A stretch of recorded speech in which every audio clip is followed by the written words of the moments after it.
Hi, I'm Eileen Hafley from 350 Petaluma, and I am interviewing Sloane Pagal. I hope I pronounced your name right, Pagal. It's Pagal, yeah, close Pagal, enough. from Zero Waste Sonoma. And I'd like Sloane first to just introduce herself and tell us a little bit about her and her organization. Thank you for having me, Eileen. My name is Sloane, and I'm the Zero Waste Program Manager with Zero Waste Sonoma. We are the regional agency that sort of deals with education, outreach, household hazardous waste, organics, and kind of all things recycling for Sonoma County jurisdictions. So one of the things that we've kind of found ourselves is doing is a lot of policy work. In order to reduce waste throughout the county and kind of support this transition for reframing it into zero waste rather than just recycling, because there's a lot more to it than that. Mhm. And so a lot of what I do for my job is kind of that policy side of things, but also education and kind of getting out there in the community and letting people know what they can do. So I appreciate the chance to get into it a little bit more here today. Thank you very much, Sloane. And we'll be focusing more on your policy advocacy. And my first question is, what do you consider the most exciting and hopeful environmental legislation being actively pursued locally or statewide? So I have to start off by talking about something that's local that I've been working on for the past couple of years here. And that is the polystyrene foam and disposable food serviceware ordinance. So this is something that our agency developed back in 2018, and sort of we've been working over the past several years to sort of go to each jurisdiction individually, present it to city council, and then get it adopted sort of as uniformly as possible throughout the county. And the main things that are in this ordinance kind of is we really want to focus on reusables first. Recyclable and fiber compostable are great, and polystyrene foam is going away. So those are kind of the things to remember with this ordinance. And we kind of suffered a bit of a setback last year with COVID. Obviously, people were dining out a lot, but it wasn't really possible to necessarily use our own containers for takeout. So there will be a lot of education going into this next phase. We have about half our jurisdictions adopted, and the county will be coming up here in August for their vote, and as well as Santa Rosa later this year. So our big ones are kind of coming on board by the end of this year, we hope, and we can kind of roll it out in 2022. A question about that off script here. How do you control the use of styrofoam in big box stores like Costco or large grocery chains like Rayleigh's or Safeway? Mm-hmm. So part of the ordinance language actually does ban the sale of polystyrene foam.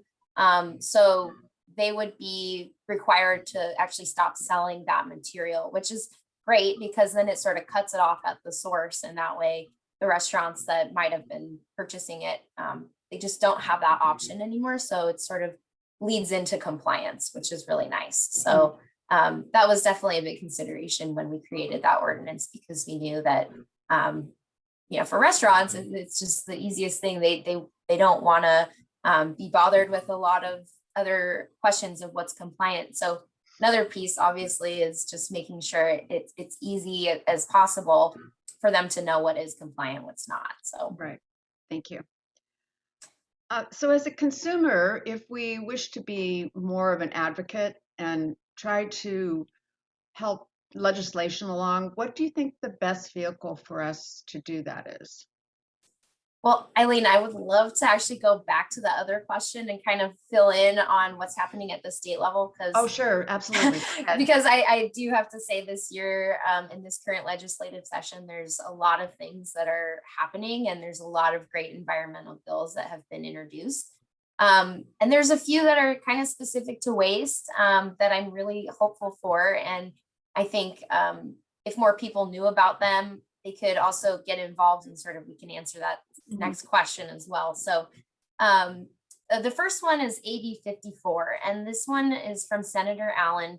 It actually failed last year, but it's coming back again with some minor changes. And basically it would by 2032 ban single-use plastics from being sold or imported into California. So this is huge. It's kind of the first of its kind. And obviously, again, if we look at cutting it off at the source, then we're really, really reducing the amount of plastics that are going to be in circulation and that we have to deal with at the end of their life. So that's a big one. And kind of along those same lines, there's another one called AB 842, which is the Circular Economy and Plastic Pollution Reduction Act. A mouthful, but what I really like about this bill is that we're sort of taking the focus off of municipalities and consumers from dealing with the waste once they go to the store and they use or they eat something and then they have this plastic clamshell. Well, this bill would actually shift to something called extended producer responsibility, where those that are selling the products are now responsible for what happens to them once the consumer is done using them. So, in the US, we have this real throwaway culture, and it's important that companies sort of rethink that product life cycle. And instead of looking at that clamshell as a waste product, why not think of it as a resource? And then when you kind of reframe it that way, you're looking at it in a more circular way. So putting those from a take, make, waste situation and kind of putting it back into use again. So that's kind of been a hot topic. And I'll just mention one more because this one's pretty exciting for us locally here. And that's AB 926 from from Assemblymember Comlager. So this one would authorize refillable beverage containers like beer or wine or just a regular bottle of juice, let's say, from being folded into the statewide CRV program. And the reason why this one is exciting is because we have a company called Conscious Container that has already launched a pilot program for beer bottles here in Sonoma County that just concluded a couple of months ago.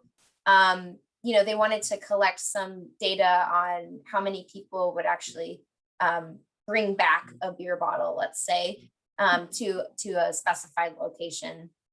And they actually qualified for a reuse grant through Cal Recycle at the state level to sort of go into the next phase and do a little bit more research about reusable beverage containers. And so this is kind of getting back to a system that we had, decades ago before plastic was so ubiquitous and, Pepsi and Coke were putting their drinks in bottles and, shipping them out to the masses. But if you can think about, a glass bottle, it's a pretty durable material. If you are able to just sanitize it, refill it, and then put it back out in a sort of a local scale, you really bring that energy cost that's associated with creating these bottles down a substantial amount. And so bringing this back and putting it into the CRV program would allow for those bottles to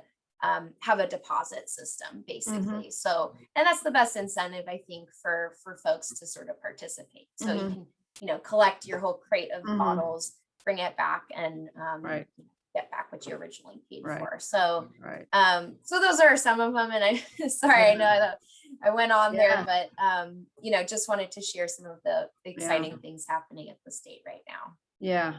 Well, I think there is a lot of incentive. I know I buy Strauss milk in the glass, and it's a $2 deposit, which is a huge incentive to bring it back. Absolutely. Yeah. And they have one of the only bottle sanitizing facilities on the West Coast, I believe. Seriously? Wow. Yeah, I think they just moved to a new facility, Hmm. and I mean, it's a big deal because the infrastructure that you need for that is really expensive, and it makes a lot of sense for, beverage producers to sort of go in on that together. So we'll see Right. what happens with Conscious Container, and maybe it will spread to other places as well. Great. So before we get on to how we advocate as individuals, how hopeful are you about any of this legislation? I think I am feeling pretty hopeful. In this session there was, I think, 60 plus bills that were kind of related to environmental protection or conservation, which is a lot. So I think there's a lot that kind of compete. But I'm really hopeful about the refillable one. I'm also really hopeful about the product stewardship or Mhm. EPR one as well. But this is a 2-year session too, so they have a little bit longer to make changes if there's some if there's disagreement on certain pieces, they can kind of manipulate that and hopefully get it passed. So I'm hopeful. Good. Excellent. I'm glad to hear that. So again, going back to how do we as individuals promote this legislation, which is pretty exciting, actually. Yeah, it's a great question. I think it's a little intimidating for most people to even just attend a city council meeting, or maybe it's something that they don't really want to spend the time doing. But I think that's a great first step. Go just attend, maybe don't provide a public comment, but just sort of see how the meetings are run. And right now, a lot of them are still happening on Zoom. So low barriers to entry there. Um, the next step could be show up at a county board of supervisors meeting and express your support or opposition for any proposed ordinances or decisions that they'd be deciding on. Maybe it's a good place to start by finding out who your elected supervisor is, and you can do that online at sonomacounty.ca.gov. And also, then if you want to go even further, find out who your state assembly person and senator are. There's a really great website for that. It's findyourrep.legislature.ca.gov. And all you have to do is type in your address where you live, and you'll just see exactly who those people are. So, it really is important to participate in the legislative process, and making calls to those representatives and writing letters with your opinion is a great place to do that. And that's why I say kind of start at the city council level, work your way up. But we do have voices, and we should use them if we Hmm. really want to get involved. So those are some great options for people. Great. Thank you, Sloane. So from a zero waste perspective, and we are celebrating Plastic-Free July, Yes, we what are. do you what do you think is the most impact we can have as a consumer?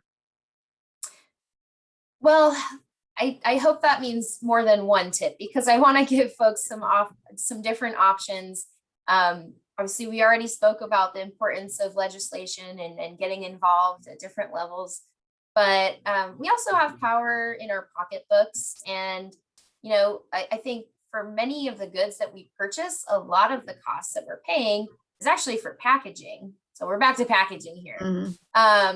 But another tip is to patronize businesses that are supporting reuse, which is, if you remember, is the best thing we can do when it comes to managing all of our stuff after refuse, right? Refuse, reduce, reuse, Mm. recycle. Mhm. So we actually have 3 new refill shops in Sonoma County that have opened in the past year. We have Refill Madness in Sonoma. We have Homebody Refill in Sebastopol and Heritage Alchemy in Santa Rosa. Mhm. And that's super exciting for me and for all of the residents here in Sonoma County because, you know, when we think about using the containers that we already have and refilling them with shampoo, conditioner, hand soap, whatever it is, then we are only paying for the cost of the product itself. So we are saving money. We're extending the useful life of that bottle. We're diverting waste because even though recycling is, you know, a good thing, it still Mhm. takes energy to produce a new item. We're also reducing carbon emissions that is associated with the transport of goods. And then we're supporting local business and a more circular Mhm. economy. So really prioritizing that reuse is great. Mhm. Um, but regardless of where you shop, you know, you can submit some comments and feedback to management with suggestions about sourcing products with less plastic packaging Mhm. or using local companies as well. Um, and then, you know, a lot of us are on Instagram and Twitter and social media. And I think that's a good place to sort of celebrate zero waste wins and maybe call out the challenges that you're facing Right. so that your networks and your friends and your Mhm. family are kind of looped into what you're up to and maybe interested in seeing how they can participate too. Great. Great. Yeah, I want to have a shout out for Refill Madness in Sonoma, which I go to sometimes, and they have a new recycling program where I don't know if you're aware of that. They recycle things like big pins and corks from wine bottles, which can't And be I think recycled. Yeah, Yeah, and and it's I think they phenomenal. even already sent in a whole box of like toothpaste and that kind of consumer Right, goods for recycling through exactly. Yeah, TerraCycle. Yeah, I feel lucky because I live in Sonoma, so yeah, I it's yeah, nice to have them close by. yeah, exactly. Um, so the next question is going back to our legislators, who I'm sure you're familiar with. How would you quote unquote grade them as terms of their environmentalists? Because I think as individuals, I think our greatest impact is the voting ballot and being able to vote for people that share our environmental perspective. And so I'm Mhm. just wondering how you would um, evaluate our local representatives right now. You know, I mean, there's always more we can and should be doing to support not just zero waste policies, but more broadly, just intersectional environmentalism for the best interest of our planet and the people that are living here. Um, in general, in California, in particular in the Bay Area, I think we are ahead in many ways. We've had some really good wins, but I think we can certainly look to other countries like Canada, who has some really great EPR policies, you know, putting that responsibility on the producers, or Europe, who's doing a lot more in terms of environmental regulations. Um, but you know, I understand that the lawmakers have a lot of competing interests, and it's really hard to satisfy the entire constituency. But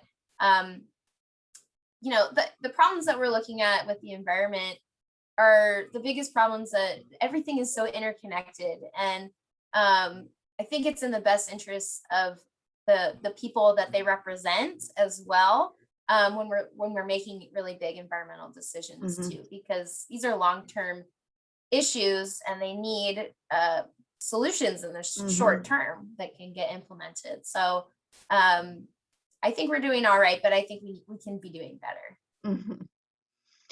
Well, thank you so much, Sloan, for your time. I really appreciate all the good work you're doing with advocacy and keeping us up to date on legislation.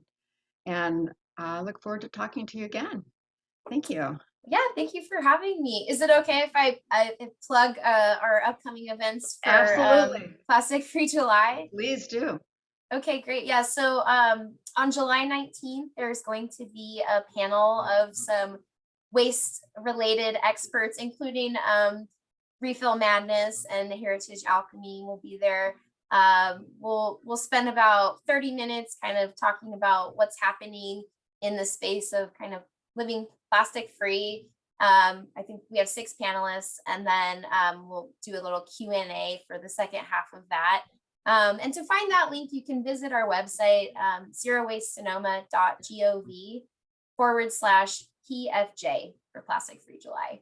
And then finally, at the end of July, on the 30th, there's a free public event.